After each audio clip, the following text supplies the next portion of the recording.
Hey everybody, welcome to Pale in Comparison, a proud member of the Doof Network. In this podcast, my sister uses her knowledge of the Otherverse to take a look at Pact, Wildbow's most reflective work, and I try to not give away any spoilers. I'm Jenny, and Malia convinced me to read Worm. I'm Malia, and Jenny convinced me to read everything else. This episode, we are covering Malfeasance, chapters 11.9 and 11.10.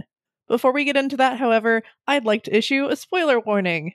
This podcast is filled with pale spoilers. If you don't know what happened to Jen's daughter and don't want us to tell you, stop now, read Pale, and come back to this podcast. As for Pact, there will be full spoilers through the chapters we are covering. I'm going to tell you what happened to Jen's daughter. She turned 1 this past weekend. That's right. My daughter turned 1 year old, and she's wearing 18-month to 2-year-old clothing because she's a big kid. She's like, she hasn't had her checkup. She's not like fat or anything. She's just big. She's a big girl. Is kind of amazing. She's really big. She ate some cake and was really happy about it.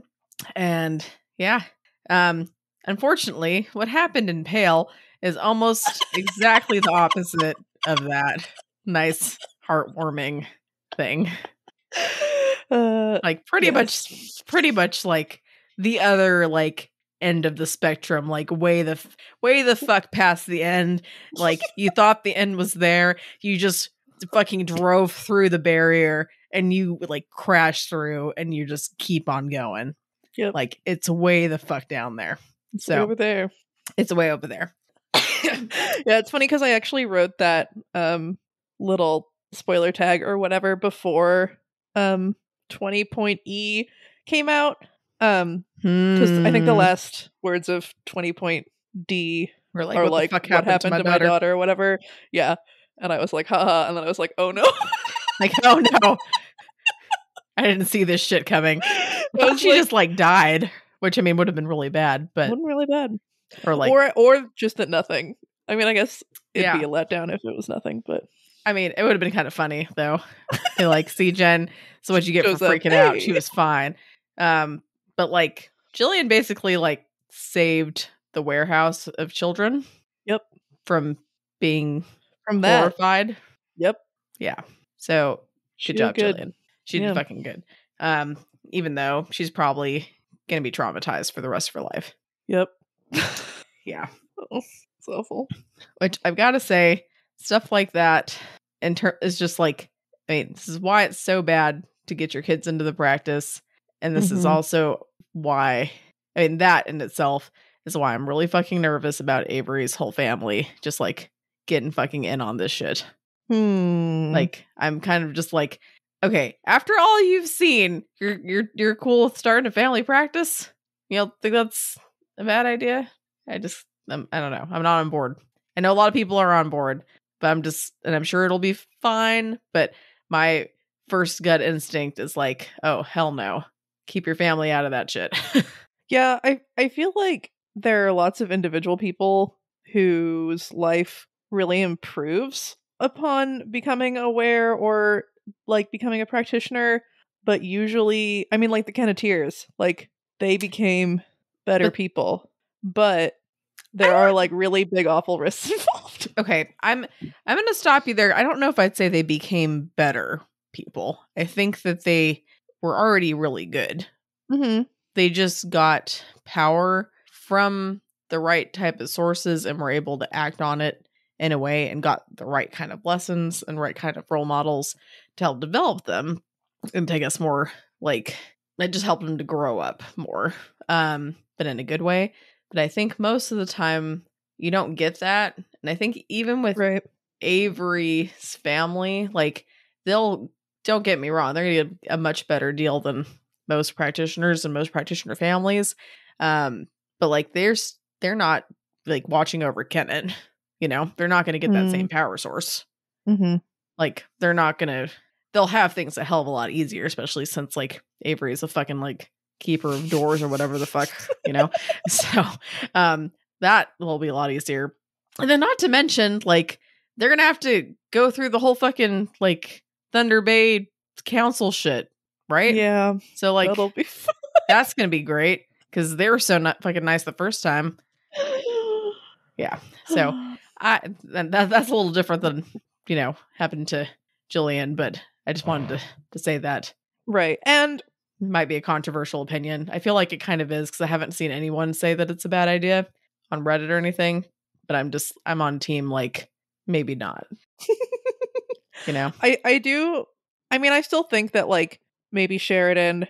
I don't know. Like I think that there are people who maybe could benefit from it, but also like the Kenneteers are kind of a bad example because I think that they all could have got good role models and good lessons and like self-defense classes and like a bunch of stuff to like grow and become like by better people I didn't mean like they were shitty and became like good people, just like that they improved and they grew improved in certain things. Yeah, I guess and that's like true. Flourished.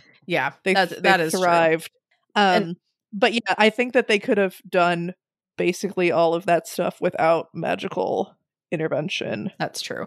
But I mean, Verona would have had to get into weird shit, but yeah. Like, okay, so like I get Avery, she's a fucking kid, and her siblings, they're basically fucking kids. And, it's like Avery's, I mean, she's been through a lot of shit, but like she's come out on top so far. She's got a good system. I could see her, and she's kind of like, she wants to be close to the family and stuff. So I could see her being like, all right, yeah, let's have a family practice. What I don't fucking understand is like who like slammed her parents in the head and gave them like the fucking biggest like case of amnesia ever, because what the fuck? Why do they think this is a good idea? Why didn't they say, like, what? Nope.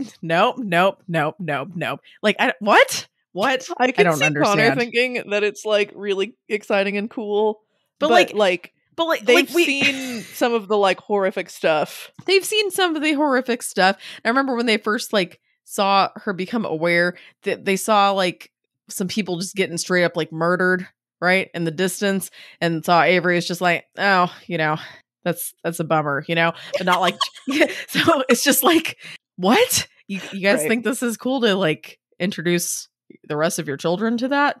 Right. Because you're not already like constantly worried sick about one. And not to mention they have so many kids trying to keep track of, right? They let Avery slip through the cracks before, and now they're like, oh, we got to really pay attention to her because now she's having all this magic shit. Let's make sure all of the other siblings, at least the older siblings, also get into the magic shit, so that makes it even harder to keep track of like the normie kids and everybody, right? Okay. Right. Carrie is someone who seems to maybe be slipping through the cracks. I think, though, that it wasn't like they were like, oh, let's introduce our...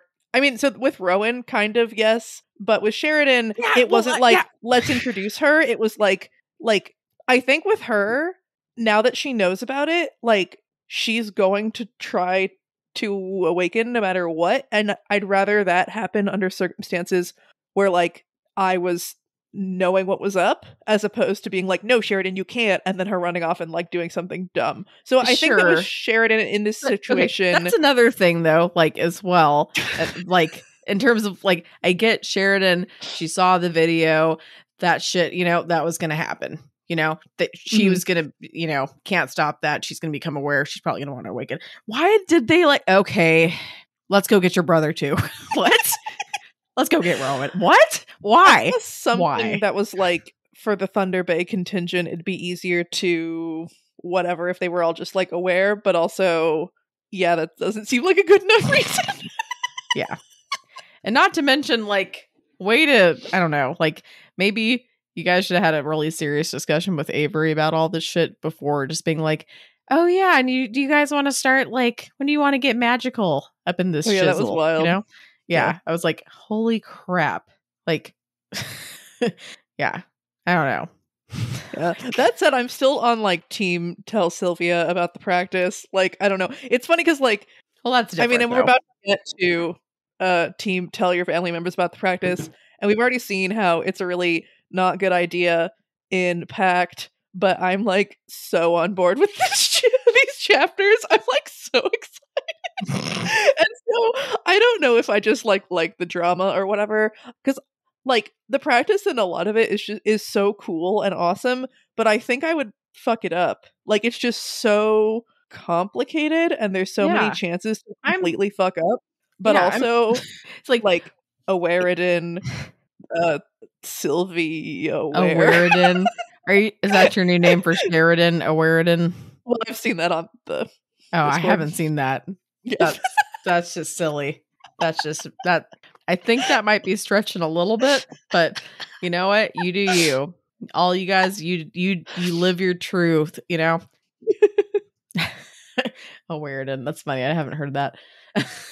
Yeah, I like I thought you came up with that yourself, and I was like, oh, No. Malia. Okay, I kind of do like it. Oh my gosh. Okay. I understand this is a packed podcast, but it's also a pale podcast, kind of. So, And this arc is nuts. So, in like such a good way. yes. Okay. Let's just say real quick before we get back to our like to packed. Seth sucks ass. God. What the fuck? Yeah.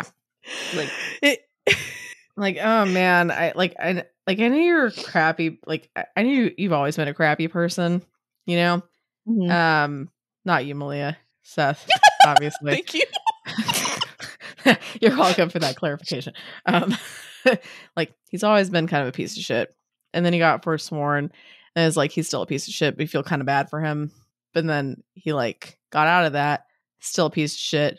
Also, I guess he's only 2 years older than that other student girl, but like it still just feels creepy.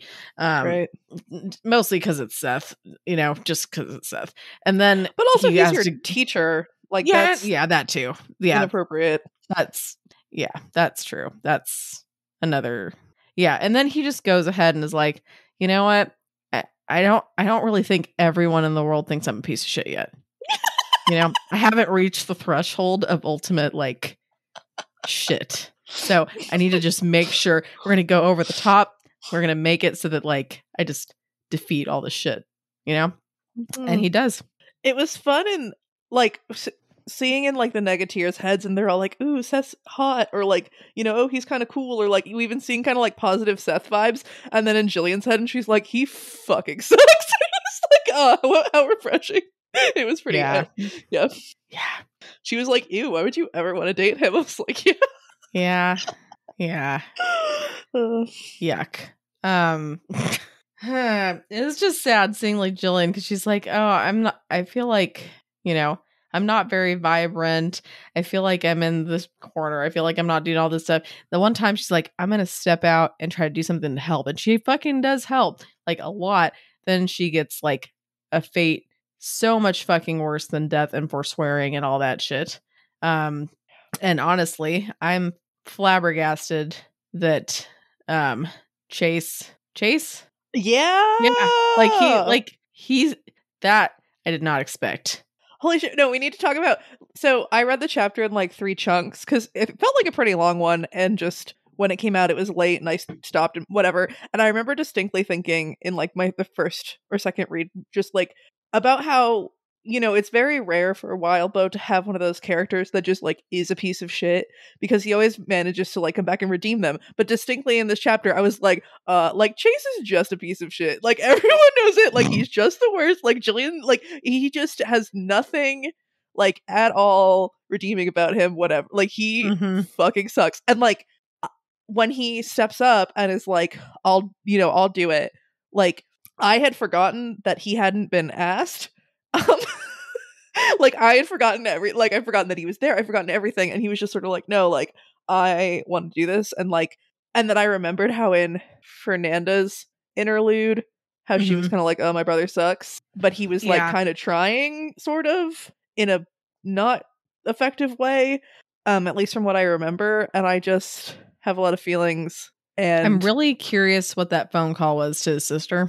And I'm just like, man, like I hope you don't get super fucked, because I think that they're gonna try to minimize it. You know, it's still gonna be kind of shit, but it's not gonna be like as bad. And like, man, Monty's like just the best.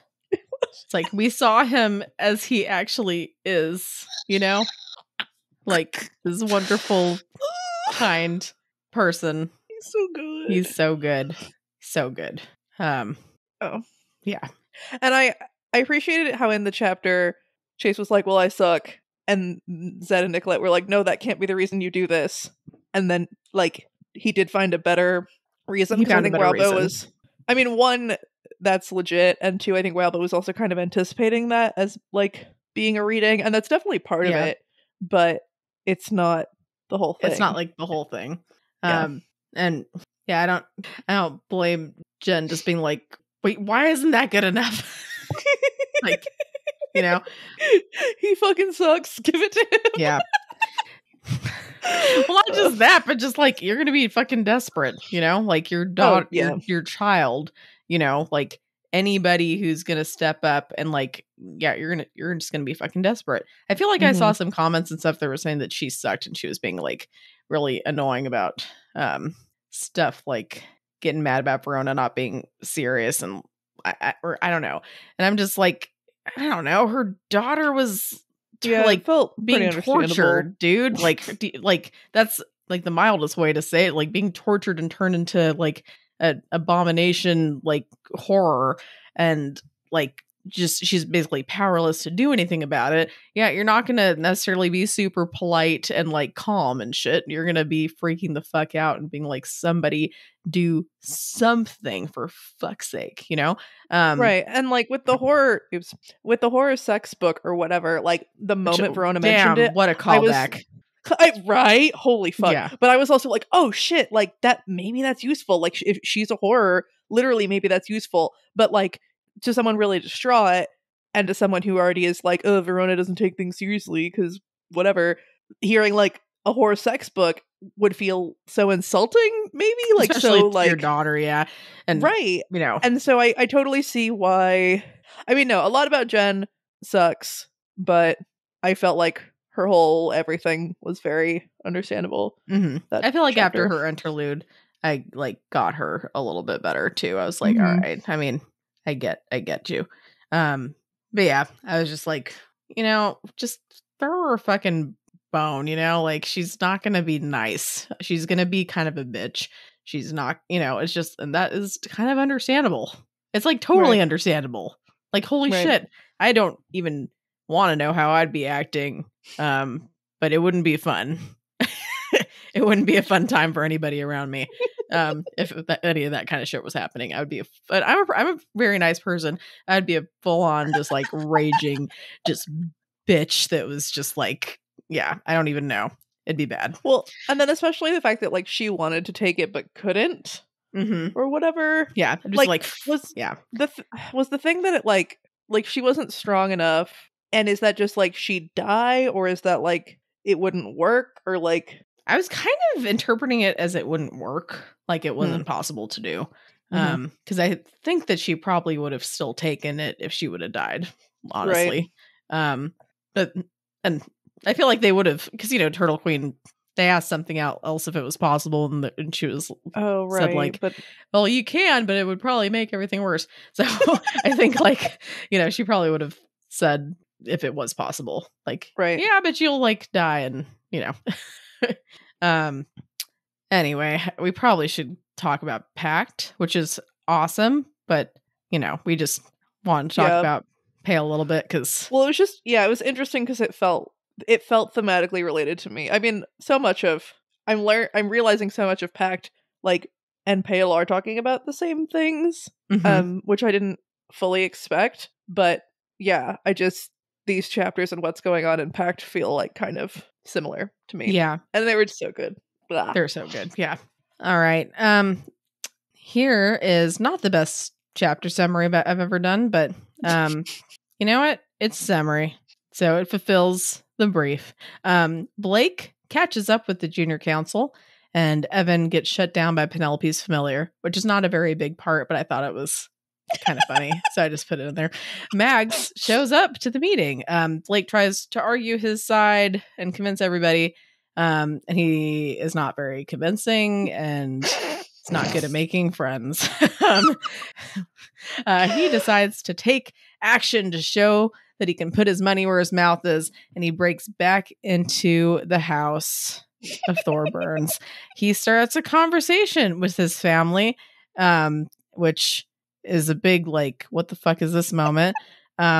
Blake helps them, get around some of the traps and tells them they need to fight back in like a really hilarious way. Just like, you guys are so fucking terrible. You need to just show them how terrible you are, basically. Peter figures it out and asks a lot of questions, which is understandable, but also kind of annoying, like not the right time. But he also starts flooding the house, which Blake thinks is a really fucking good move. What did you think of these chapters, Malia?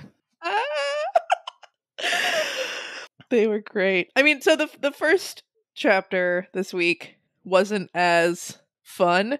And in some ways I was confused about, I'm still kind of confused about Blake's goal. But it was very like thematic. And then the second chapter was just like, like, so yes. Yes. Yeah. I don't know. Like, I know that Peter is like a bad person, but I really am rooting for him to not suck. Because like, it's fun when, I really like him. People that suck team up against someone who sucks a lot more. Because then you're like, oh, that other guy's really gonna get it because these guys really suck. Like, these guys are just awful, and normally that's not fun to watch, but if it's put against an even more awful thing, then that's gonna be great. And I honestly feel like it's kind of harsh to say that the witch hunters are even more horrible than the Thorburns. Right. I'm not sure that's not really true. It's not. It's just they're not on our side right now. Yeah. I agree. Yeah. All right. Well, Blake catches up with the junior council, and Evan gets like fully shut down by Penelope's familiar, which is a little sad, but it was pretty funny. It's really funny. Like how you said he catches up with the junior council, like, hey guys, what's up? That was not the vibe. It's not the vibe. It's not the vibe. Yeah, so Blake thinks about how he thought like everyone would show up and want to talk to him, but it's just like, 5 of them. And he really thought he was going to get a whole bunch of them. But we're reminded of the fact that it's going to get dark soon, which means shit's going to pop off, and they gotta be safe at home. And then we're reminded that Molly exists, and we have not dealt with her this whole arc, which is just so funny. She's just out there, like, waiting to fuck everything up, and they talk about how angry she is, and, like, how does she get that kind of energy. And that made me think of how Rose was feeding off of Blake when she was in the mirror, and it doesn't seem to be happening now that, like, Blake doesn't seem to be feeding off of Rose. And I was thinking that maybe something about Blake is designed to give off energy and to feed people, because it could just be that, like, he's a boogeyman, he's from the abyss, he's super pissed off, like, that she just feeds on that negative energy. But he used to supply a vestige or whatever Rose was with energy. And it seems like maybe there's something more going on with that and Molly, because it's not like her being around her family like supercharged her and made her want to like rage kill everyone. And they're very negative. So that seems to be happening. Or maybe. I summed up Blake's pitch at the beginning as, hey, I tried to kill a bunch of people, help me out. Yeah, he didn't do a great job with that, It was so bad. I mean, like, a lot of it was like, yeah, you're right, but also like, man, way to get people to like not want to listen to you. It's just, like, I think he thinks that like being very honest is gonna be enough for them, but they're just not in the same headspace Blake's in. They don't need to be on his side in the same way that he needs them. Just I was just like, Blake's being kind of dramatic. Like, he's just like very, angry. And then Yeah. he talks about the seal, and I'm just like real surprised that the seal is such a thing in this book. I think like in Pale, I've had a hard time understanding it. I know it like represents the system, It's the and man. it's the reason that others can't lie, and Solomon established it and all that crap, and it's the thing that makes forswearing happen or something, and it's supposed to create a world where there's more of a separation between humans and others. Mhm. But just like a lot of the mechanics of like others that come into creation have to be sworn to the seal. I think it happened with Peckersnot, but I didn't get it really. Someone pointed it out in the Discord a while back, and just that it's so explicitly laid out here where Blake is like, I will not do this, fuck the seal. I'm like, wow, okay. Like, because the seal could be like a power source, which I didn't quite understand, but I guess like it's like Alpi, like being a part of the system gives her power. But it also allows others to be bound more properly, I guess, like, and summonable. Mhm. And Blake's going around choosing to not lie, and I wonder if that's gonna come back. I mean, I think it probably bolsters his self to stick with that. And yeah, I mean, he's not a practitioner anymore, but it still feels like he could get fucked over. I don't know. Yeah. But yeah, and then Evan's like, I think I did the seal thing, and he doesn't quite remember, and I also don't remember. I mean, they did do the familiar ritual, which maybe like has that as a piece of it. Mhm. If nothing else, I don't know. Yeah, that's fair. But yeah, then when Evan is like trying to do diplomacy, and also is just like, oh, there's another bird, and I keep getting almost eaten, and maybe that bird can relate to me. And then she's just like a super like, yeah, she's such a bitch. Like, no, shut down. Yeah, shut fucking down. I put like at least Penny's embarrassed by her familiar. Like at least she's like, I'm sorry. She feels a little shamed. Like, yeah. I like Penny. And it's funny, in my mind, Penny was older and Lola was younger, and I'm not sure why exactly, because it's flipped, but yeah, it's kind of fun. That's true. Well, Mag shows up, and Blake kind of covered this, but he is really not convincing about trying to argue people over to his side. He's like, does a really fucking... I mean, it probably is hard to be really like charismatic if you're a boogeyman, but yeah, I mean, he didn't. Yeah, he like didn't even try. No, I mean he tried, but like just not in the way. He didn't try in the area he should have been trying. Strategically, yeah. Like if he was trying to piss people off, he did a really fucking good job. Right, and insult people and make them... like he did so good at that. It's like people that maybe were more okay with him. Like it's just like everybody was just fucking pissed by the end. Right. Yeah. So to go into this, I mean, I guess I'm surprised. Like, I shouldn't be surprised that the seal is Blake's enemy when this whole thing is about, like, the whole story has been about trying to, like, break patterns in families and failing to do so, with, like, Grandma Rose and all of that. But yeah, Blake is like, we have a common enemy. I can't give that enemy power. Like, I can't swear to the seal because I can't power it. And I'm just like, wow, you and like the Kenneteers and you should all talk. Like, you should get together and talk about this, because oh my god. But unlike Miss and the Kenneteers and Charles and all of them, unlike Johannes, right? Like, I have no fucking clue what Blake's plan is. Like, Blake doesn't like the things the way they are, and he's able to point out some of the shitty stuff with the Behaims and Duchamps, but I have no idea what his plan is. Like, I mean, we'll kind of get to it, but it seems like his plan in terms of him taking action is just to like try to get his family to work together. and to try to like work with his family, which is very much breaking the Thorburn pattern. But yeah, I'm not sure what Blake is trying to do, and I don't know if that's one of the big kind of mysteries of the story, because in the back of my mind it's still like, is Blake Grandma Rose? Yeah. Oh, I love saying dumb shit. Okay. But yeah, so he's like, hey, let's do stuff different. So the Behaims, they're cows, right? That's what it comes down to. He's like, one person gets all the power that they milk from all of you fucking saps. Like, all of you have to like give up like literal hours of your life for one like jack off person.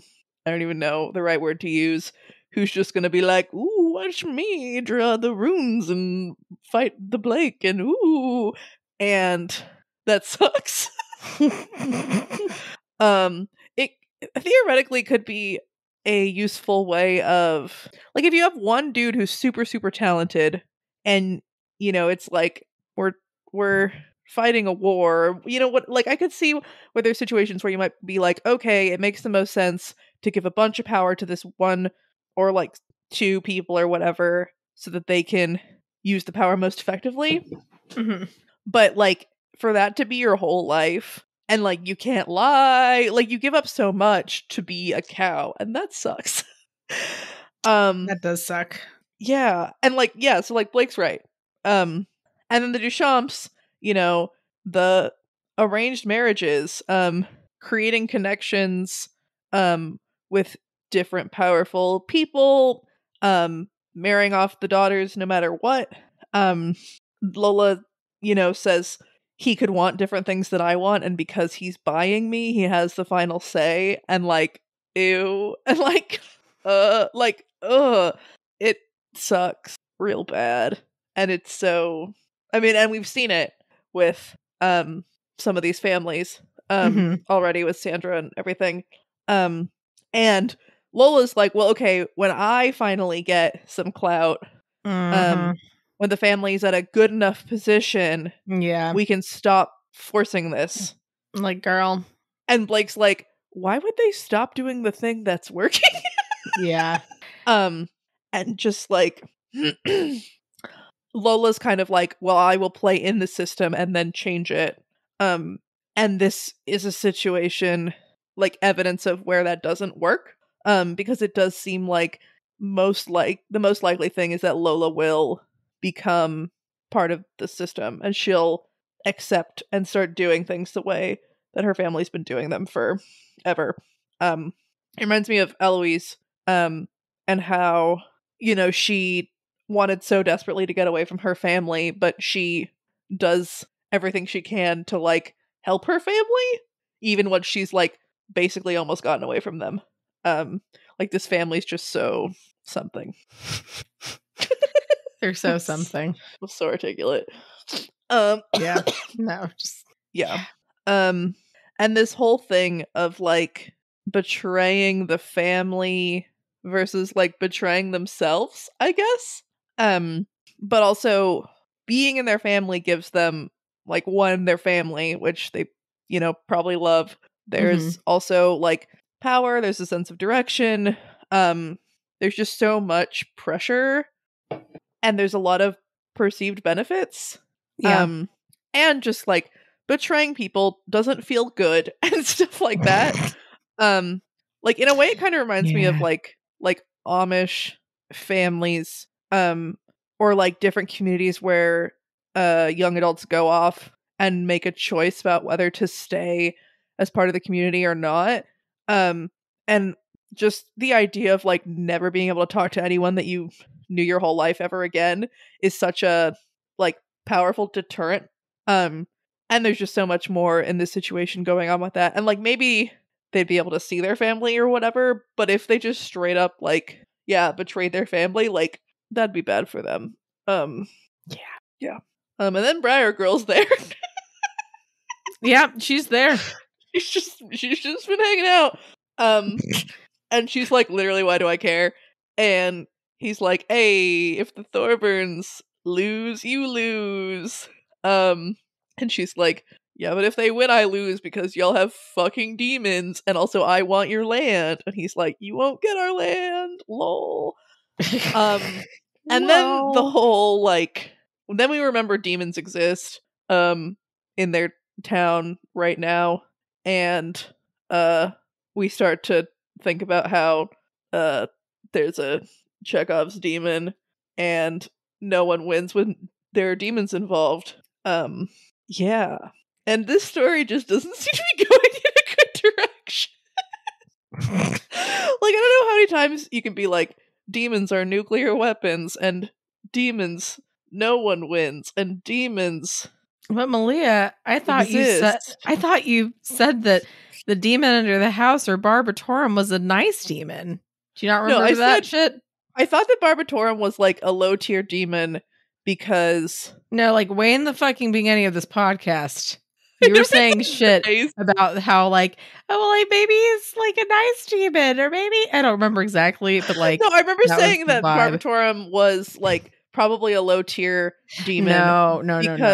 I mean, you said I that definitely too. said that. You said that, but okay. No, but because he was introduced so early, I thought we were going to deal with him early. Like, I thought we were going to be introduced to like worse and worse demons. Yeah, that's not what I'm talking about, Malia. You were saying when demons were first brought up, you were saying that like might be a nice demon or might be like something like that. I remember. I did not make it up. Fine. What was that? Yeah, maybe it'll be fine. Yeah. It might be totally a nice demon. It might be a hug demon. Oh. I mean, no, because like it's like a boa constrictor. Like just think about just like if you're like, okay, Wildbow, you get a homework assignment. I'm going to give you 2 words and you have to create like, you know, one of your fucking things you create out of it. And you gave the words hug demon. Do you think it would be like a boa constrictor or something? It'd be bad. Think about the chapter we just fucking read. Right? Uh-huh. Like I can't even imagine what the fuck kind of shit that would be to my brain. Like that'd be some fucked up shit. That's all I know. Yeah. It wouldn't be nice. It wouldn't be cuddly. There would be some kind of well, it might thing be cuddly, that was, but like no. Well, I mean, it'd be something where way. like you might be able to like squint and like with one eye and like kind of like close the other and like look with a magnifying glass and like maybe there'd be some semblance of like a hug, but it'd be like the most fucked up, you know, jacked shit ever, right? Yeah. Anyway, I forgot where I was going with that, but like anyway, yeah, it could be a nice cuddle demon. That's what I'm trying to say, Malia, because that's what you thought it was gonna be. Nice cuddle demon. Yeah. Well, yeah. All right. Let me see. I lost. I don't know where I am. Is there any other thing about this section? Or well, yeah, I'll talk a little bit more. So sorry. About Penelope, you know, he tries kind of another effort, and I mean, I think he kind of says something poignant when he says like, if Lola is trying to save you from arranged marriages, like, why won't you take a risk to save her from the marriage she's like currently in? Yeah. And that was kind of like an oh shit, like yeah, that was not like a it was not like a she's gonna be on your side now, but it was like a you have a point. Yeah, no, like he fucking had a point, but also was like, yeah, that's not the best way to get them to actually go along with that shit. Yeah, you know, I just not. Yeah. And the moment where Blake's like, "Are you that confident you're saying what they'd want you to say?" and she's like, "Yes," and it's like, "Oh fuck." Oh, fuck. It's interesting. I like that they really like and trust Sandra, because I like Sandra, but also I don't think Sandra's going to be like, "Okay, none of you have to have arranged marriages anymore." And she might not love that, but yeah, probably I not. don't know. So then they like double dog dare Blake to do something dumb. Yeah. Blake's like, I'll do something fucking tough. Yeah. Watch me. This is gonna be ridiculous. Like, this would be great. You know, You want proof? I awoke 3 of my friends after thinking about it for 25 minutes. You want to watch me do something stupid? You watch me awaken like people I really fucking hate. Just really fucking hate. I'm gonna do it just to prove to you. I'm not gonna tell you what I'm gonna do, but it's gonna be good. Just trust me. Well, I think it's like, would they have tried to stop him? Like, I mean, it seems like. I mean, do they really want a bunch more Thorburn practitioners running around? Yeah, okay. Well, I was gonna say, it seems like maybe Blake is taking on like really bad karmic load from these people. Because of what might befall them. But like compared to the karmic load he had before, it's still like a fucking like cakewalk, right? That's true. And not like the cakewalk. Not like the bad one, yeah. Not like the bad one. That's actually hard. But like an actual like easy cakewalk. Sure. Yeah. Oh my goodness. So he decides to do the really smart thing that he's thought about for a long time and reflected and, you know, had a few meetings, talked to Evan, really thought through this, right? And so he breaks back into, you know, his old house and basically decides to like attempt to awaken the Thorburns. He's like, this isn't going to be weird at all. I'm going to have this bird like fly with like a fucking mirror. I'm just going to talk to them through it. And it's going to be totally fine. It's going to be totally fine. Yeah. To be fair, it was much more effective than awarening his friends. Yeah. Because it's a lot harder to discount the like scary tree man in a mirror than like a bird that can write. Oh, for sure. For sure. But even, I mean, Blake suggests that the everyone but Peter might be able to go back, which is interesting.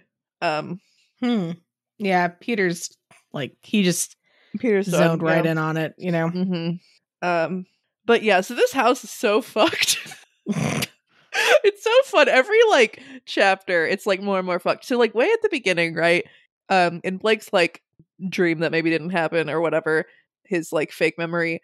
It's, you know, like very nice. There's colorful cereal. There's an immaculate litter box. Like stuff smells like flowers. Like everything is like great. Then we go to like Molly's moved a bunch of weird books around. There's like her clothes in a pile. Like it's, you know, it's like it's a little messy. Yeah. And then we go to they've been drawing runes everywhere and there's a bunch of people living in the house or whatever. And then we get the like party, the Jaeger bomb, right? Which like literally blows open their house. And it's dirty and gross and they haven't shoveled the driveway or whatever.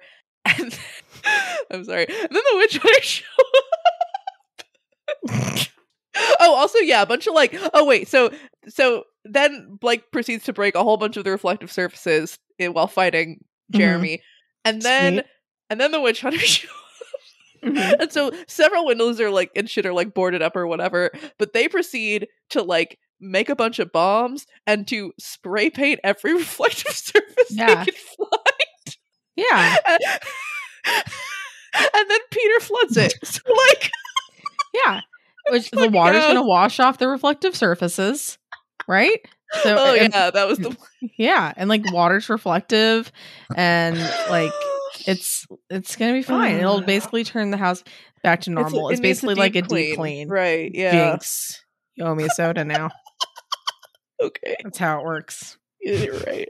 At least we're not doing the one where I can't talk because that'd be a boring podcast. I mean, that would be like a really shitty idea. Yeah. Yeah. Yeah. That'd be a terrible idea for right now. Or it's like, I could do the one where you don't move, but then that'd still be hard because you have to move your mouth. So, right. That's right. So this house is fucked. And it's like kind of fun. I'm like, ooh, we're like, you know, we still have a couple arcs left. And like, did you realize? Okay. Oh, no, go ahead. This house will not be standing by the end of the story. There's a prediction. Okay. That's the new prediction. The house is getting condemned. Is that gonna go or like just won't exist? Like it will have been like exploded. Like there might be like exploded. Okay, a frame or burned down something. That's just due to all the fighting. This house is fucking gone. Yeah. Okay. Is the domain shit still going to be there? Fascinating. Is like, is the demon somehow still going to be within a diagram, or that's just going to go to shit? Oh no, that has to go to shit. That's going to shit. Okay, so the house is going to be like demolished in some sort. So you said it's going to be. So what are the top 3 ways you think the house is going to be gone? Okay, burned to the ground. Okay. Trying to think of what the others do. Johannes has like genies, and maybe they could just be like poof. They could wish it. Right, poof, it's gone. And why didn't they do that a long time ago? I feel like, geez, Johannes. Well, there were wards and stuff, and there's a demon in there, so you don't want to do that. But flooding, fire. Oh, like a tornado. Okay, flooding, fire, and tornado. Okay, just to ask, are these all at the cause of like other practitioners, or do you think it's like an actual like natural disaster that just hilariously happens due to bad karma or something? Well, I was like, oh fuck, how do I get out of this? Okay, there's a tornado.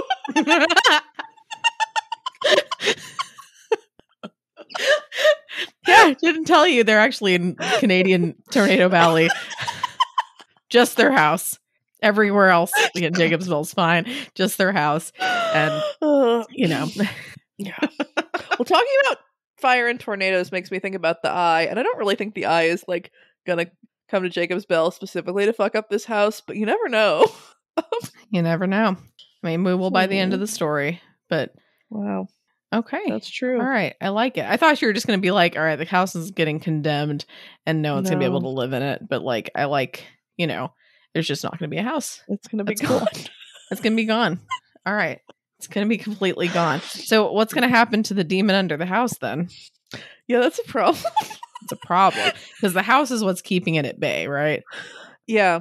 The domains and the whatever, the house spirit.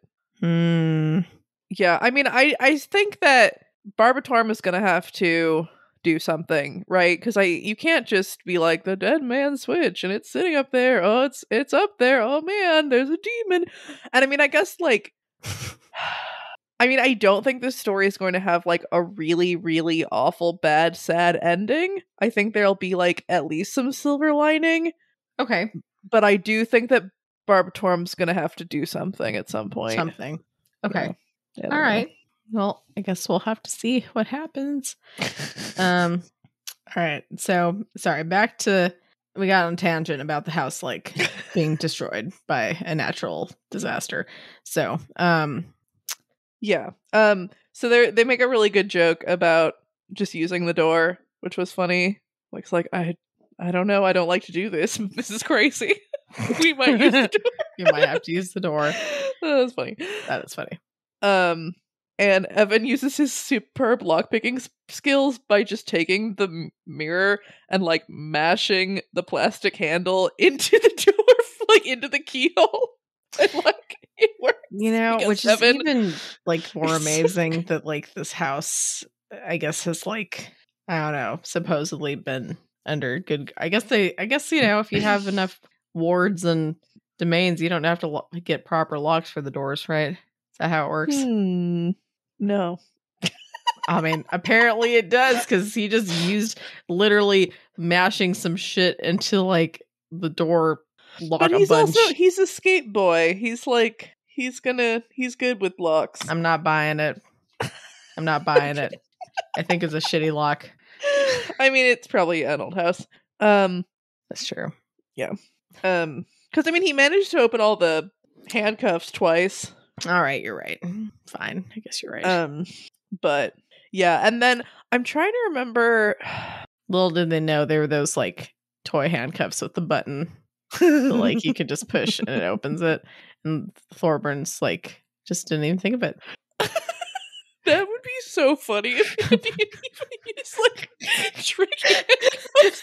They have fucking like C4 with levels and that like flashbangs and they were like, oh. Okay, like we spent all our money on that crap. We couldn't have put like that was the one thing in our budget we had to cut. Real handcuffs. Gosh. We still got at least some kind of handcuff.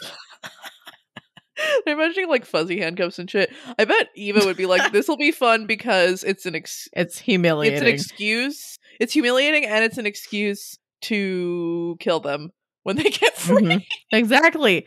Like, you just booby trap around them. They're going to think they're so smart for getting out of there. But really, it's just like the false hope before they get blown to smithereens. Oh, that's dark.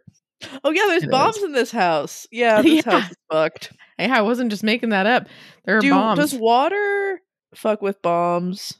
I mean, I would think so. But maybe it depends on the type of bomb. Oh, no.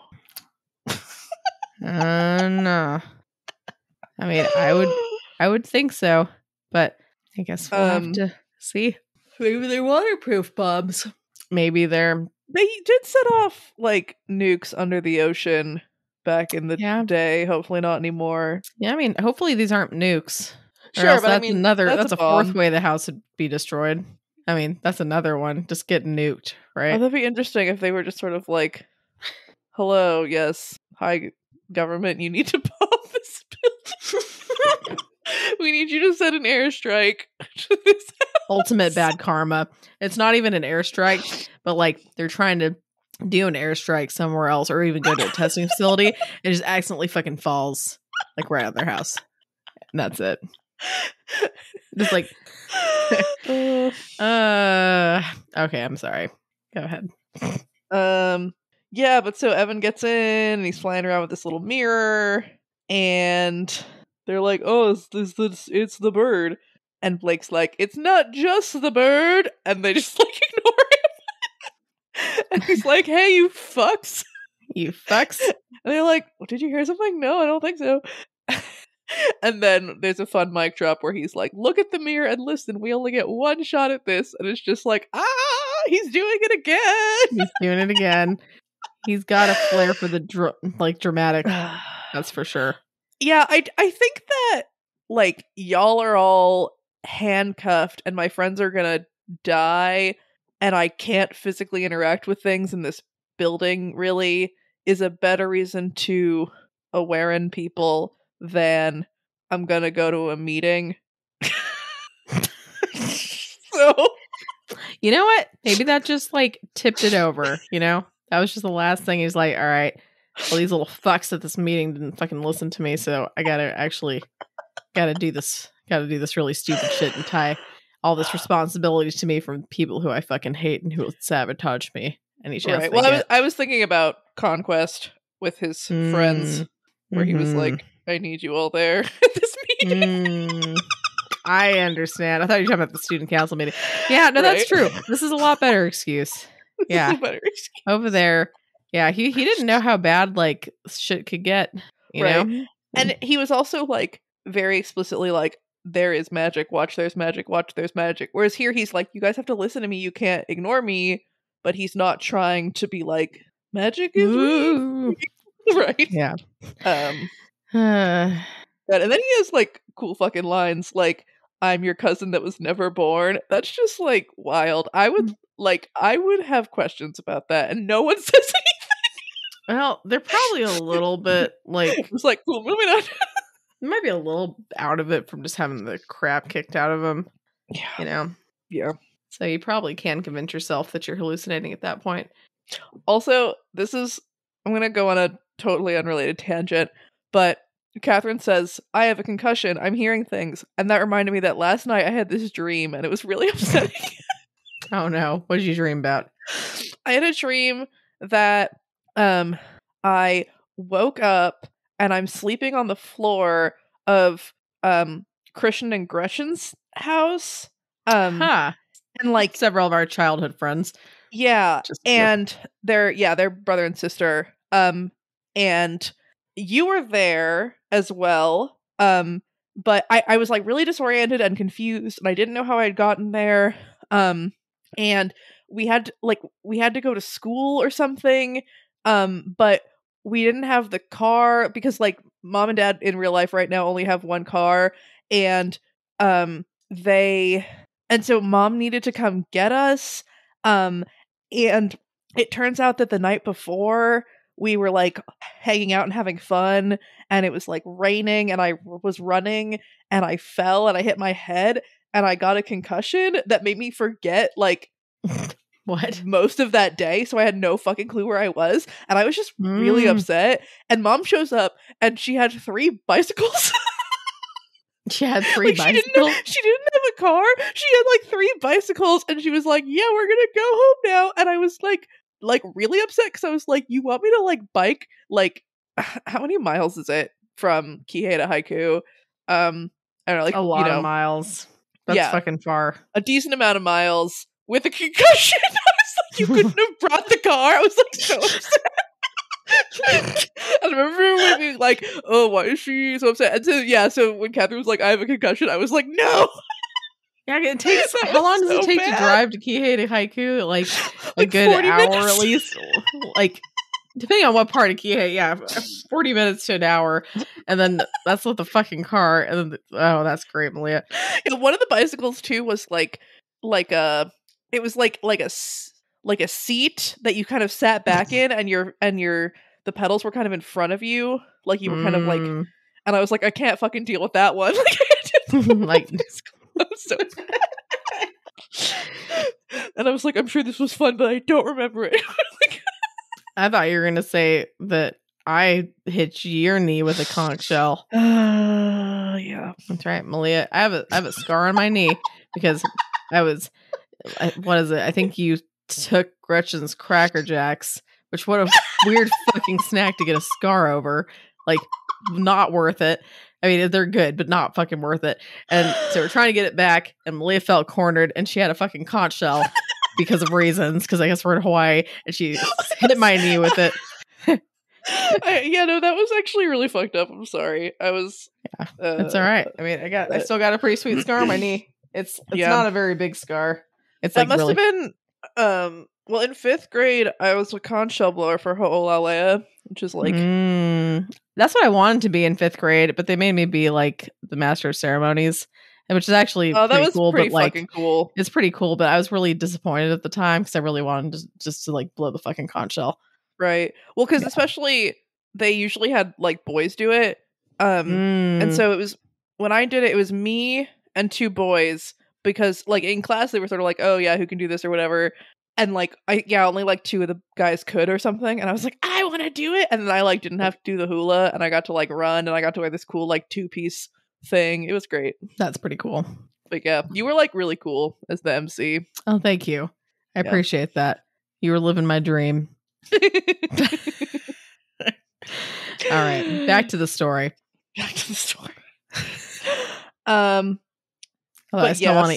still want to get a conch shell for my house in Texas, and I don't know where the fuck to get one, because like what a weird random thing to like get.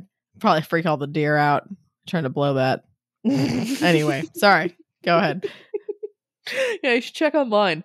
But yeah, so everyone's kind of getting their shit together slowly, and then there's Peter, who's like freaking the fuck out.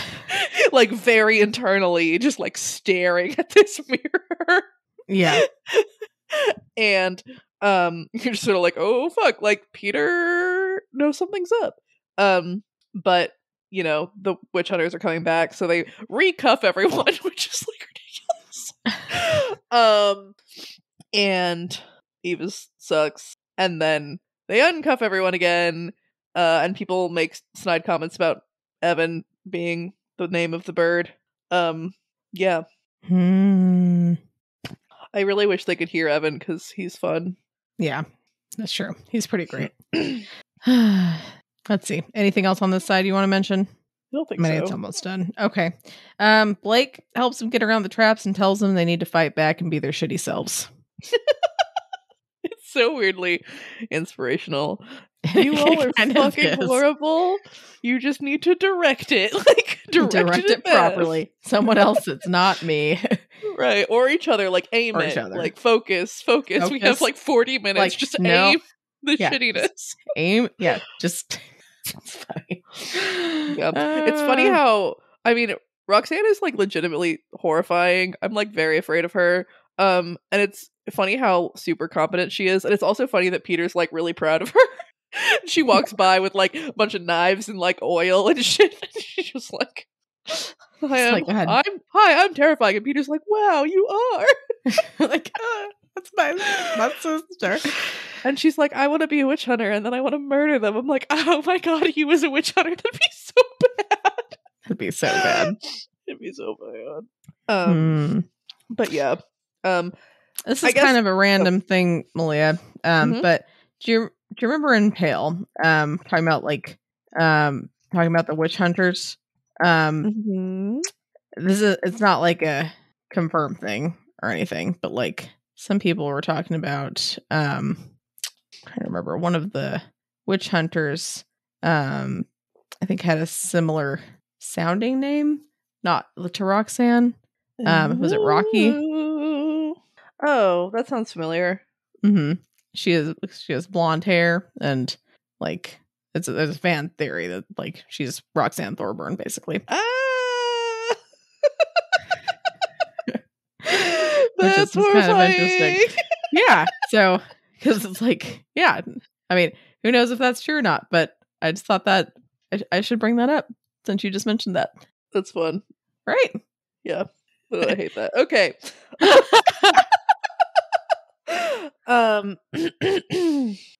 Right, and so I think that so Blake says, rather than make ourselves collectively better, the family had a way of dragging the successful down, which feels, I don't know, something about that is like really powerful and really sad. But I also think that like this is kind of what Blake is fighting against in this thing that he's doing right now. He's trying to fight against the family tearing itself apart by trying to help his cousins and thereby help his friends. Right. So they're all still kind of in disarray and freaking out, and Ellie keeps talking, and Catherine's like, shut up. And then, Peter, shut up, maybe be like Peter. And Blake like psychoanalyzes all of them and like totally doesn't like he doesn't talk about Callan because Callan is unconscious, and he just doesn't talk about Kristoff because Kristoff doesn't matter. Which is like probably a good thing in this family to not really be a thing. That's probably really good, actually. Yeah. But yeah. And he's, you were raised to be horrible people. You need to be horrible to them. And it's a fun rallying cry, and then Peter fucking cracks. I love this.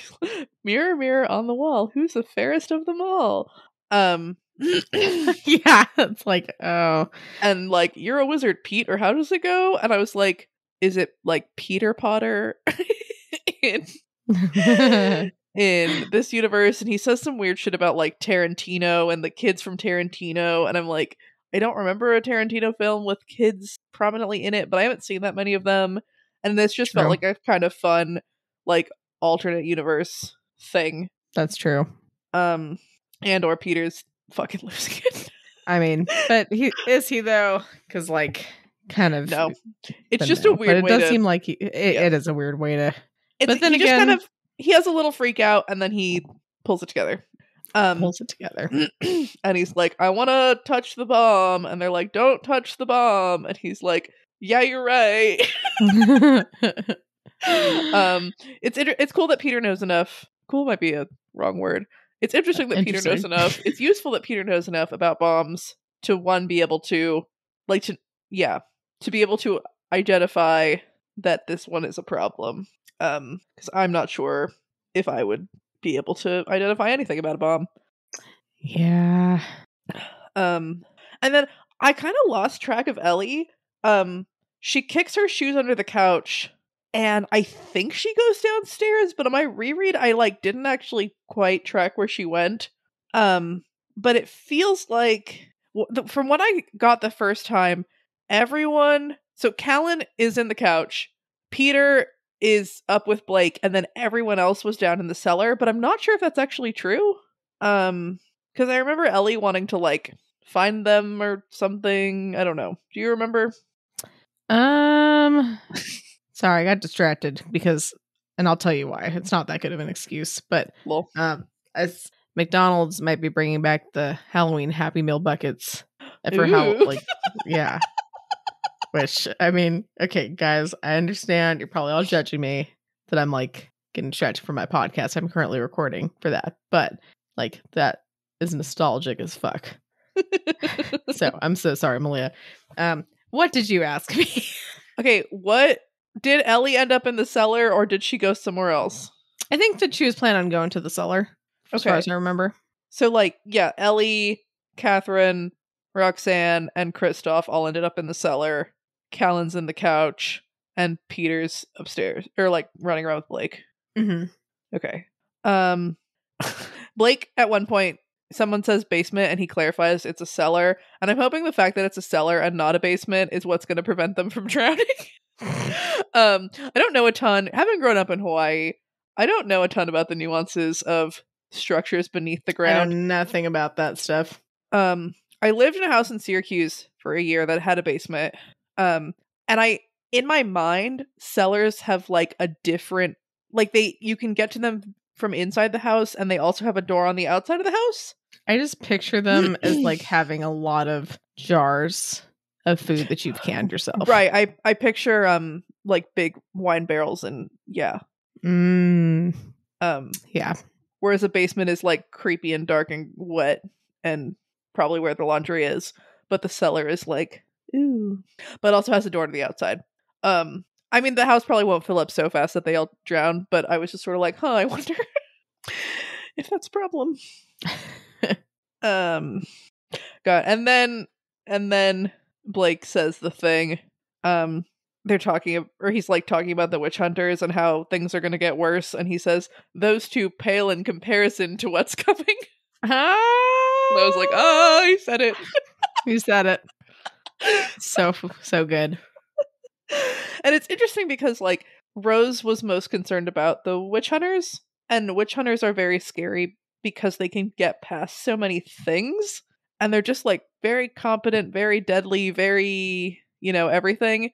Mm-hmm. And it's interesting that like, yeah, they're super competent and great, but also they don't have like, they're not like fairy. Like fairy are like so scary, horrifying, awful.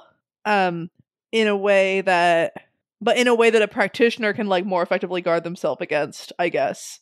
Mm-hmm. It was interesting because like Rose was most concerned about the witch hunters, which makes sense, but also, yeah, their bombs is nothing compared to, gods or whatever. Mm-hmm. It was kind of interesting. Very much so. All right. Well, Peter basically figures shit out, not like fully, but he figures to some degree. He starts asking a lot of questions, which is like not the best time, but at the same time, like what time is better time than the present, I guess. And then he starts flooding the house. Oh, so good.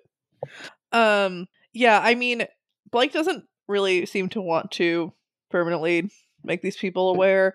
Although he recognizes with Peter it's kind of too late, but the more he tells him, the more on the hook he is for him, I suppose. He wants Blake to promise to tell him about stuff later. He feels like this is like something he's been waiting for his whole life. It felt like a Sheridan kind of moment to me. And he even says, "Oh, lie to me, tell me you'll do it," and like, whatever.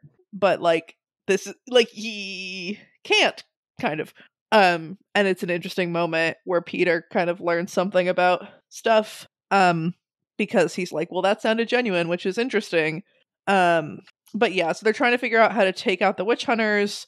And Blake's like, that's not going to happen at all. So we have to get, I think he's like, if I can get into the panic room, maybe I can help or something. But he doesn't have a lot of access points to the house. Yeah. So we got to figure that out. They find one little reflective surface in the bathroom, in the hallway bathroom, and they're trying to figure some shit out. Blake's again hesitant to tell Peter anything, but Peter learning more about what Blake is and what he can do potentially saves their bacon, because it seems like, I mean, Peter is flooding the house to give Blake more room to work, because he saw him like reach out of the ground and try to stab a woman with a big knife. Yeah. Like, him knowing that is what allows him to kind of come up with this plan. And yeah, that being said, him being like, oh, this is literally how everything works. Like, we don't have time. And innocence is useful. It is. But yeah, so then the little kids come back and Evan's perched on Kristoff's head, and that's adorable. And Roxy's like, haha, I'm gonna pour oil on the stairs so they slip down them because I'm scary. But unfortunately, she doesn't get to do that because Eva shows up. Roxy throws the olive oil and it breaks and it's all over the ground. And Peter's hiding and whatever, and it's all bad. But then Blake starts to realize that the olive oil is a reflective surface because he's starting to see like a light patch, which is fun. And he was like, they've escaped, blah. And Andy's like, it doesn't fucking matter. Just, we have to hold out for 40 minutes, whatever. And he's like, keep the plan simple. And she says, fuck that. Pretty much. Yeah, and she wants a fanny pack. And it's just funny how, like, mundane shit can be so scary. Yeah. In these books. And he's like, I'm not gonna give you the one that's going to set the house on fire, which is a fun little potential thing. And her idea is to throw tear gas down into the basement to fuck up their shit because she's a total asshole. Like, God, that's just so fucked. And she's like, well, this is your fault for not letting me break their arms, Andy. It's like, okay. Which, I mean. Yeah, so not Evan. Keep seeing Eva on here. It's messing me up. But Blake is trying to work with Peter, and he's like, yeah, let's get it. Move when I tell you to move, whatever.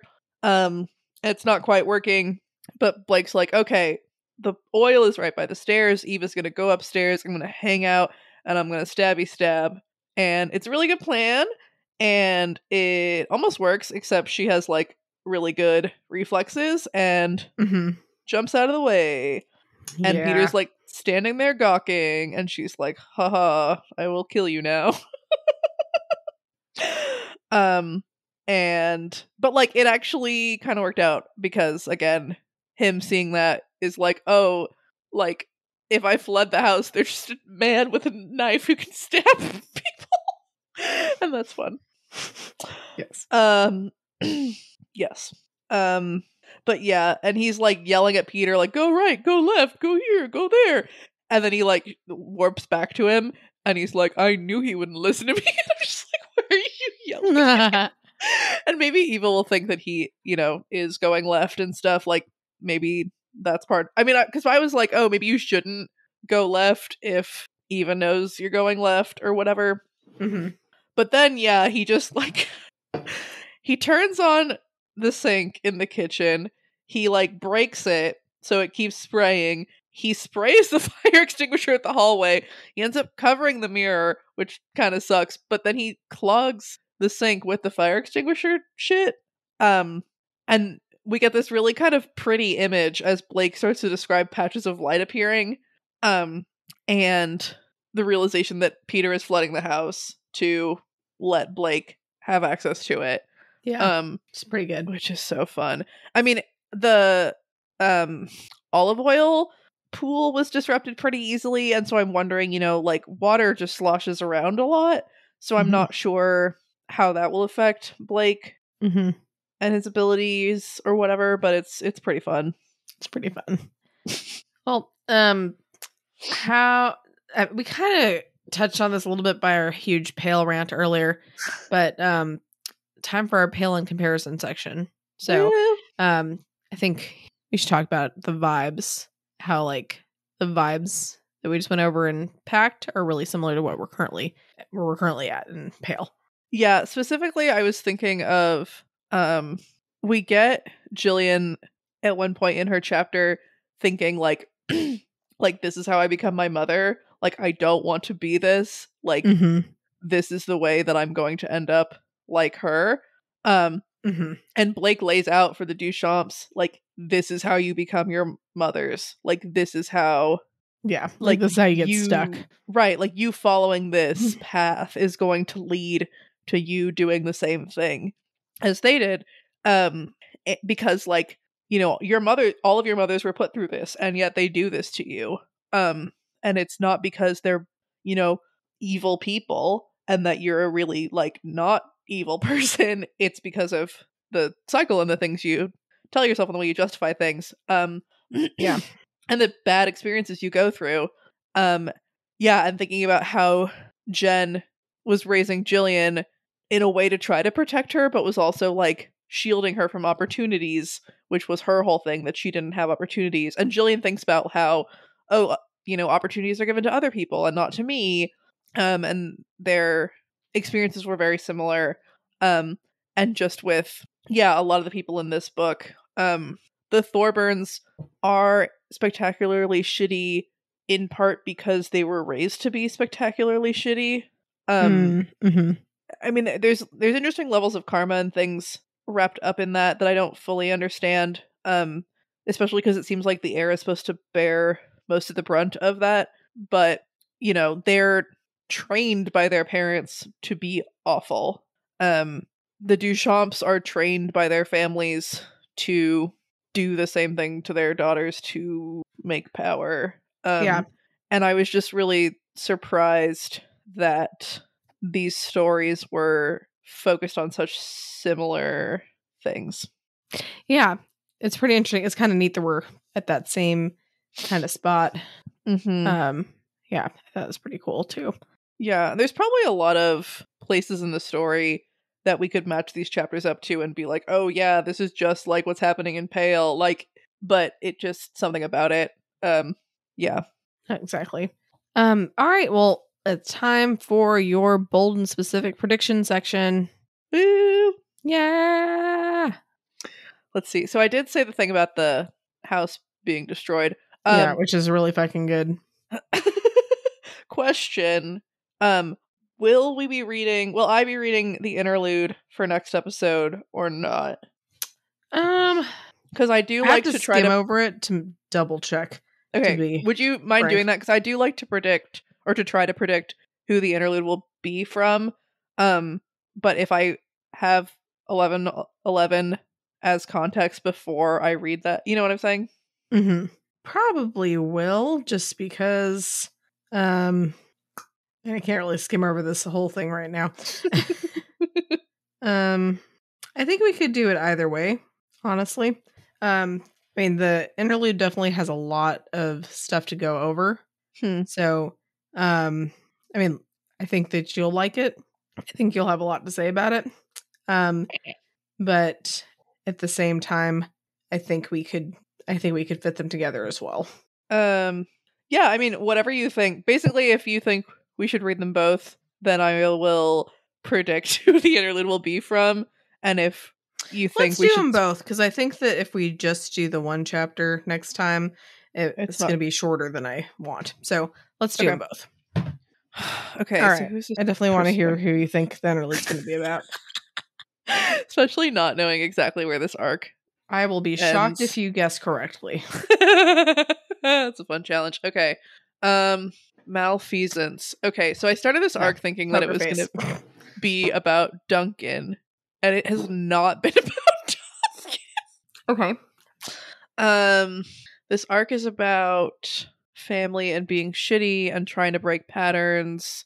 And okay, so I'm guessing it's not going to be Johannes, because you say you'd be shocked if I got it, and I always think it's going to be Johannes. You always think it's going to be Johannes. So it's probably not Johannes or Rose. Okay.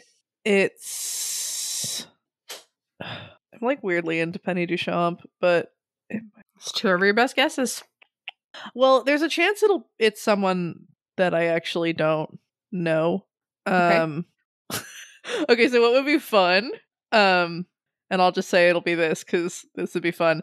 If it was a Paige interlude, and it ends with Paige like showing up in Jacob's Bell. Okay. That'd be a fun little cliffhanger. It'd be fun. All right. We'll go with that. Paige interlude. her showing up in Jacob's Bell. Mm-hmm. All right. Cool. Do you think she's going to save the day, or she's just going to like add to the shit show? Yeah, no. Yeah. It might ultimately be helpful, but it will not solve things. In the same way that Blake doing this thing with his cousins might ultimately be helpful, but this is not like yeah. I don't know. All right. Oh, cool. Yeah. Neutral response.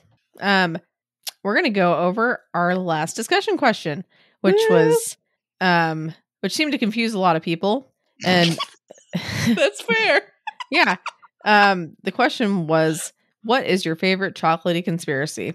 I do have to say, like, because a lot of you mentioned something about, or Malia, did you? I'm just double checking. Did we go over the Reddit ones as well? I thought these were the Reddit ones. Maybe I just miss. Yeah, no, you're absolutely right. Never mind. Okay, sorry about that. So, I know that there are a few people that said something about like, I didn't really get this question, but blah blah blah, or like, I don't know what the question was trying to say, and I'm gonna just answer that. It wasn't trying to say anything. I was bullshitting. I mean, in the most loving way possible. Like, I do want to hear the answer, but like, I didn't have a specific meaning in mind for this. Could have been actually chocolate. Could have been, I don't know, something like Matt's chocolate hilarious thing. It could have been like chocolate. I don't know, Labradors. I don't know. Could have been fucking anything. I was gonna say, if like the whole chocolate bar thing, if you don't understand what that's a reference to, you need to go read Worm, and then you need to go read Ward, and then you need to listen to We've Got Ward. It's the only way you'll understand it. That's the only way. We can't explain it. You gotta read both those stories and then listen to that podcast, at least until you get to that part, and you'll know when you get there. Yeah. Although, I guess to start with the discussion question answers, Beleg Tall does say that, because I think one of my things was, I was like, what is it called when someone is doing the chocolate bar thing? And Beleg Tall was like, it's tinfoiling. They're wearing a tinfoil hat. And I was like, wow, that was actually useful. Thank you. Yes. So tinfoiling is another way to talk about chocolate. But also, Beleg Tall posted a super cute picture of chocolate crepes that look delicious, and they're adorable opossum. So you should go on Reddit, etc., and look at a very cute picture of basically Snowdrop with crepes. It's very cute. It's very adorable. Yes. Sweet Manzana says, this question reminds me of a show that aired at like 2 a.m. on the Latin American channel called Jetix. It was about a world where the government bans chocolate and some kids start an underground chocolate business. Also, I looked it up and apparently it has an anime adaptation. Oh, damn. I would be all up in that underground chocolate business. All up in that. I just love Sweet Manzano. I think was one of the people who was like, I don't understand this question, but also like, you fucking nailed it. Like, here is like the perfect answer. Conspiracy. Yeah. Like, I don't like, what do you mean you don't understand it? This is the perfect answer. So good job. Yes. That was a great answer. Yes. And then Maisie 1 references probably one of my favorite chocolatey conspiracies of all time. Darth Jar Jar. So what? Oh my god, you don't know about this? What? No. What the fuck is this? You need to like actually probably Google this, but there's this theory that Jar Jar is a Sith Lord. What? Possibly even like Palpatine's boss. So the Sith like don't necessarily know who everyone is or whatever, but it's just like Jar Jar is so weirdly incompetent and like fucks things up in an interesting way. Jar Jar's the one who stands in for Senator Amidala and like elects Palpatine to be like the High Supreme Chancellor of like, and give him the emergency powers or whatever. And there's this like theory that he's when he's fighting and stuff, and it's like silly and ridiculous, but he manages to like blow up the thing. And there's some theory about how he uses the Force or whatever to do that. And it like actually is like a really cohesive theory, and I really liked it. And Maisie One mentions that the way the franchise brings the Emperor back in episode 9, spoilers for that, makes Darth Jar Jar look pretty reasonable, relatively speaking, which very true. Wow. But yeah, I listened to a podcast called Love It or Leave It, which is like a political podcast mostly, but the host, John Lovett, talked about how one time he met George Lucas at a party and he laid out the entire Darth Jar Jar like conspiracy, and he was like, "Is this true?" And George Lucas was like, "What the fuck?" But also, it feels true. It feels like, yeah. Yeah. Well, I mean, that's what someone who is trying to hide a Darth Jar Jar conspiracy, that's exactly what they would say. Right. So exactly. Yeah. Oh no, Malia. This is a huge problem. It's time for a new discussion question. What will we do? What will we do? Well, I was thinking about, I don't know if this is too like sad or serious, but I was kind of like, what would you betray your family for? Like, because Blake is asking people. Well, first he's asking people to betray their families, and then he's asking people to just be like kind of decent to their family members. But just like, what is a system? Okay, that actually is a really good question. I have a counter question. Okay. And I have to, before I say the question, I have to begin it with a story. Okay. Not a long story, but so at work, and this has nothing to do with this podcast, so I apologize for the end this discussion question, but I still think it's a good question because I'm curious about it now. So when I'm at work, is we're in a procedural area, and a lot of the time, we'll let the patients pick music that we will try to play on them, or like try to play for them. And so I usually will put on Spotify and just pick like whatever artist or whatever like decade, like if they want 80s rock, or if they want like, I don't know, like Blink-182, or if they want Aretha Franklin or whoever the hell they want. I'll try to put that on for them. And so I use Spotify most of the time, but if every now and then I'll open Pandora, which is another like music radio thing, which is fine. And I have a free account, so they'll play ads, and usually it's pretty like mundane ads, at least for me. And a lot of mine are like Hawaii based, because I guess I signed up when I was in Hawaii. A lot of like Hawaii McDonald's ads, funny enough. But I was at work and I was trying to play music, and like classical music, because that's what they requested. So this is nice classical music, and this wasn't on my Pandora. It was just like logged into someone before, so I was like, I'll just use theirs.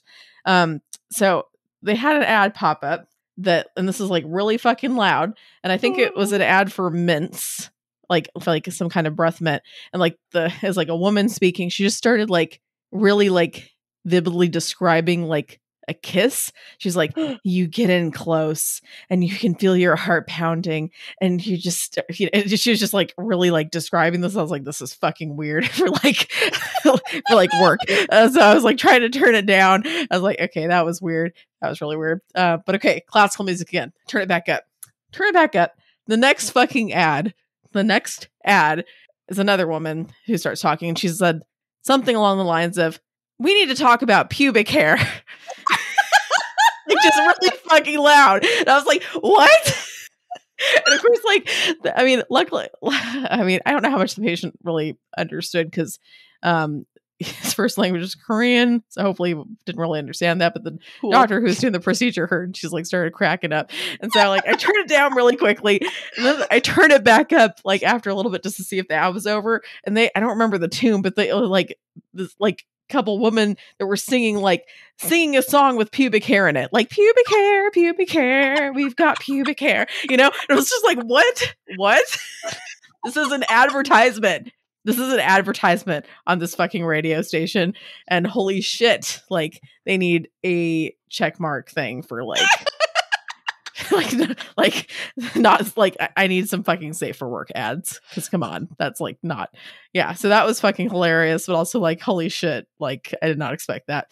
So that leads me into the question What are some of the weirdest like advertisements, like radio or otherwise, that you've heard? Bonus points if it's at a really inappropriate or inopportune time for you to hear those. I don't know. That's my idea. But if you don't like it, we can do something else. We can do the more serious one if you want. But what if we do the people can pick? Because the whole like... All right. That's true. Because I mean, I guess yours is actually related to the podcast.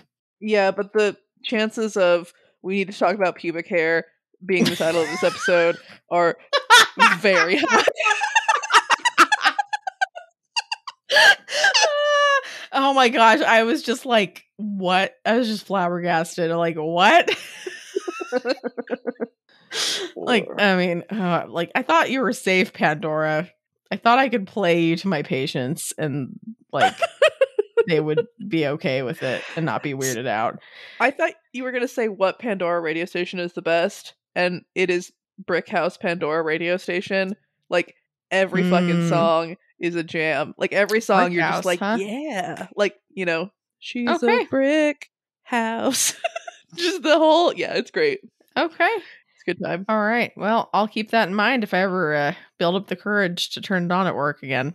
And if y'all know that if there's a way to get safe for work ads, feel free to let me know, because I mean, maybe it's just going into settings and being like, please don't play weird fucking ads. But yeah, if that's it, please let me know, because yeah, I'd like to avoid any other genitalia based ads or any other thing that's kind of like that you wouldn't want your grandma necessarily to hear when they're at the doctor, you know? Yeah. I mean, like, pubic hair shouldn't be a thing that we all like shave off our bodies and rip out of them unless like we're real into that. But we shouldn't do out of I'm like okay shame. With people, I'm okay with erasing the stigma, but like I also would like to choose when I want to hear that ad or not. Sure. And Yeah. you know, like it or not, it's not real appropriate to like have that when you're somewhere for a procedure. You know, it's just not. Right. You're not just going to kind of bring it up with strangers. Yeah. I'm not going to be like, hey, you know what? You know, I know that you're like a 75-year-old man who lives in this really conservative area and you've got a Make America Great Again hat on. And I know that this probably isn't what you want to hear, but I think we need to talk about, you know, just how it's okay to have a big, like, it's okay to have a bush. It's okay to not shave your genitals. It's okay to talk about pubic hair. I was trying to find this ad, like, just to see if I could like hear it. I was trying to Google like Pandora pubic hair ad. And I didn't find that one, but I think it must be by Gillette, because Gillette apparently has not just one but two pubic hair songs that they've released. What? Yeah, with a little animated video of a pubic hair dancing around. I'm not even kidding. What? Yeah, like a little pubic hair dancing around, saying that they're really sad because no one appreciates them and no one wants to, you know, and that they're you know, they're an important part of the body too, and you know, just embrace your pubic hair, you know. That's great. Yeah, which it was pretty damn funny. I was like, wow, you know, I mean, their advertisement campaign's working because obviously I'm talking about it, but it's also, you know, I want it's something. Yeah, sure, I might play it to my my coworkers in the break room, be like, "Did you guys hear this fucking ad?" But like, yeah, I don't want it to come on when I'm like, especially when I have a real like conservative like, or someone who might get offended really easily. I don't want to offend any of my patients or anything. So sure. Anyway, but yeah, I mean, but it was pretty funny though. It was pretty funny. It was weird. Yeah. Speaking of random tangents, have I told the story about the time I met Snow White on this podcast? And can I? Sure. I don't know if you have, unless you think that would make a good discussion question for next time, and then we should wait till next time. Well, I was going to talk about it because Peter says, mirror, mirror on the wall, who's the fairest of them all? Gotcha. Okay. So I used to work at Disney, as you probably know, and I worked on the Seven Dwarfs Mine Train, So I thought if you work at Disney, you call Mickey your boss. And I thought of the dwarves as my supervisors. And so I started to develop like an affinity for Snow White. And so while I was working there, I had a crush on this guy, who turns out is not attracted to women. And I didn't know that at the time. But his time working there was coming to an end, so we were hanging out, we were doing sort of the stuff that he wanted to do. And he so we went and we met Mickey, and that was an interesting experience. But we're leaving Mickey, and it's like 10:30 at night. The park's gonna close at 11. Things are kind of winding down, and we're like, oh, I don't know, what do you want to do? Whatever. But we step outside and we see this little short line of tiny little children and their families, because Snow White is meeting and greeting. And characters aren't normally outside at night, unless it's like a special party. And so I was just like, what the fuck? Like, it's Snow White. This is so exciting. And so we get on this line to meet Snow White. And we're talking about like, oh, what do you want to say? What do you want to ask? Because like, you kind of have to plan out an interaction sometimes, because it can get really awkward. Sure. And I was kind of like, oh, I'll ask, like which dwarf is her favorite. Like that'll be funny, or, whatever. So then we're in line, Dopey comes outside, and I was like, oh, like that's cool, but I wanted to meet Snow White. Like I assumed they were swapping out. But then Dopey just like stayed, and Snow White just like stayed. And so it was like Dopey and Snow White, like fucking great. We get to the front of the line, and my friend is like, you can go first, right? And again, I have this like massive crush on this man. And so I walk up and I'm like, hi, Snow White. It's so nice to meet you. Like, whatever. And she's like, oh, it's nice to meet you too. And I was like, yeah, this is so great. And she looks behind me over my shoulder at my friend, and she goes, is that your prince? And I was just like, I just turned like bright red. I was like shaking my head. I was like, no, he's not. No, he's not. But I'm like flustered and embarrassed. I'm just like, what the fuck are you talking about? And she turns away from me. She turns her body away to Dopey, and she goes, maybe someday. And I was like, what the fuck? He's right there. What are you doing? You're ruining my whole life. He's right fucking there. What do I say? What do I do?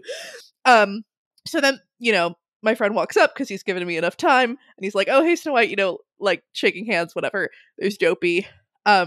And so she looks at my friend and she goes, I hear you're a prince. And I'm like, what the fuck? What the fuck are you doing? And he says something, like, oh yeah, I don't know, whatever. And she's like, oh, I bet that's when you mind your manners.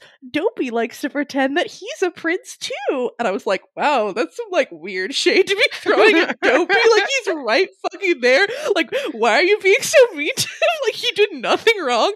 And I decided to stand up for Dopey. And I'm like, oh, like Dopey's really great. Like I'm sure he's wonderful. And then she says, so then she goes, sorry, it's so weird. Okay. She goes, oh, I know. If I didn't have a prince of my own, I'm sure I'd choose Dopey. And I'm like, we did not need to go here. Like, this is a weird place. I don't like this. I don't want to be here. I don't want to know.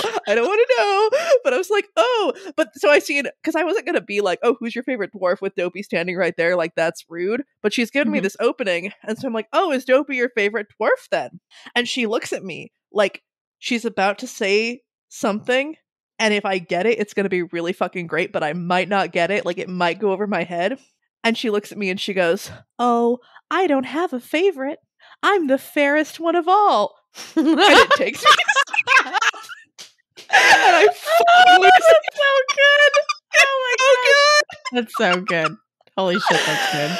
It's so good. So yeah, so then we get a picture of the four of us together, and again, like Dopey's my supervisor and Snow White's his friend, and like, so my friend is like, oh, okay, like let's get a picture of just her, meaning like me with Snow White and Dopey.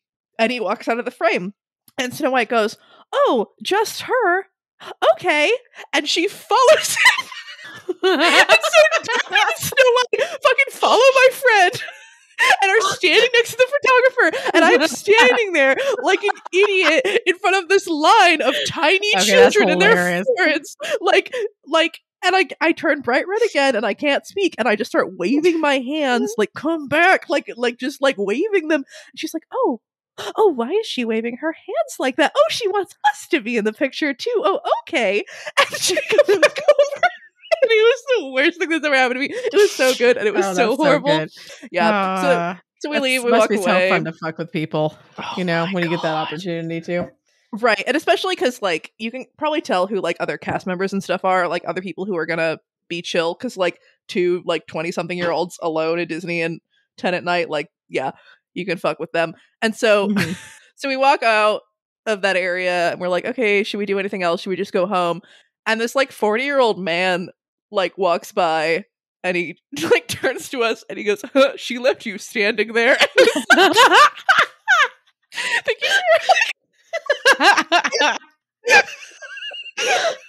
I'm white, almost ruined my life. That's amazing. That's really good. I love it. I almost regret telling my ad story, because I feel like you could ask about awkward interactions with. It's all right. It's okay. We can't add a discussion question for every interesting thing that we talk about. Okay, so just to recap, discussion questions. What is the weirdest advertisement you've heard, and where did you hear it? Or is there something that you would do to betray your family over? A la what Blake is asking the Duchamps / Behaims to do. All right. Something that important. Or something. Well, thanks for listening in. If you enjoyed this episode and you'd like to help support the podcast, please subscribe, share it with your friends, and leave a rating and review. To support our podcast, go to patreon.com/doofmedia. And if you'd like to support Wildbow as he continues to write fantastic stories, go to patreon.com/Wildbow. You can follow the pod on Twitter @PaleComparison, or send us an email at paleincomparisonpod@gmail.com. Keep an eye out for our Reddit thread in r/parahumans, where you can answer a discussion question and share your thoughts on this episode. In addition, if you would like to see all of my predictions laid out, check out our episode description for a link to a prediction tracker. Next episode, we will be covering chapters 11.11 and 11.x. All right, I've got 3 possible fun facts this week. Oh wow! It'll make you choose just based on the topic. One involves cheese, one involves Google, and one involves Waffle House. I want to say Waffle House, but you'll have to explain what Waffle House is to people. Okay, I think I like that choice because I like this fact. So Waffle House is a chain restaurant that I hadn't gone to for a long time. In fact, I still haven't gone to one in a long time. I think I've only been to one once or twice. They have a bunch of chains around, or open until I think some of them are open 24 hours. Are they all open 24 hours? At the very least, at the very least, they're open super, super late, 3 or 4 a.m. And it's one of those things where people know, if you get fucked up and drunk, you go to Waffle House in the middle of the night and you just eat, and it's amazing. Hash browns and waffles, and whatever the fuck you want. Yeah, so it's it's not a real high class joint, but most people have been at least once in their life, if not several times, especially when they're reliable. In college. It's reliable. Yeah, it's it's gonna be open. There's gonna be food you can get, and yeah, you can go when you're fucking drunk. And it's kind of like the Florida of chain restaurants. I feel like that's fair to say, Yeah. Because just scrolling down here, yeah, I don't know. It's just, yeah, I think that's just fair to say. It's the Florida of chain restaurants. And so our fact about Waffle House, I don't know if you knew this, Malia, but this is not an official metric, but the Federal Emergency Management Agency gets information from Waffle House about their closings and limited menus to determine the severity of storms. So, depending on how many Waffle Houses in an area close, that's how they determine how severe the storm is. Because they never fucking close. They don't close unless shit's really fucking bad. That's amazing. Yeah. So That makes me happy. all right. Well, on that note, have a good day or good night or whatever time of the day it is. Yeah. We'll Indeed. talk to you I'm next week for these chapters. Okay. Yeah, I think you'll like it. I think you'll like them. All right. Bye, guys. Bye.